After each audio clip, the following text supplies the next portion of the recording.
हुजूर ने फरमाया जब मैयत को दफन करके फारिग हो जाओ तो उसकी कब्र पर खड़े रहो।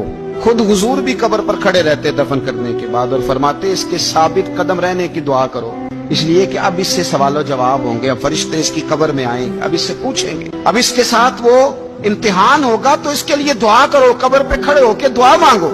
एक हदीस में फरमाया कि इतनी देर दुआ मांगो, इतनी देर दुआ मांगो कि जितनी देर ऊंट ज़िबा करके खाल उतार के गोश्त बना के, ऊंट ज़िबा करना सबसे ज्यादा मुश्किल है, ऊंट ज़िबा करके खाल उतार के गोश्त बना के बांट देते हो, इतनी देर मरने वाले की कब्र पे खड़े रह के दुआ मांगा करो, क्योंकि अब फरिश्ते आएंगे, सवालो जवाब होगा। मुसन्नफ अब्दुल रज़ाक में हदीस है कि एक बंदे को सिर्फ एक कोड़ा मारा गया था कब्र में, तो उसकी सारी कब्र में आग भड़क उठी। तो पूछता है कि ये एक कोड़ा मुझे क्यों मारा गया? तो उन्होंने कहा एक वजह तो ये थी कि तू पाकी पलीदी का ख्याल नहीं करता था, और दूसरी वजह ये थी कि एक दफा एक मजलूम ने तुझसे कहा था मेरी मदद कर, और तू मदद करने पे कादिर था, तेरे अंदर हिम्मत थी, पर तू उसकी मदद के लिए तैयार नहीं हुआ। वो हमारा मशहूर फिक्र है ना कि सानू की लगे पराई लड़ाई पुराई आग नू असी घर क्यों ले आइए। तो वो जो हमारा खास मामला है ना कि किसी की मदद नहीं करनी, वो हमें खराब करते, हमारे हालात बिगड़ जाते हैं। मदद करने पे कादिर होते हैं, पर किसी मजलूम की मदद, एक कोड़ा लगा तो पूरी कब्र में आग भड़क उठी।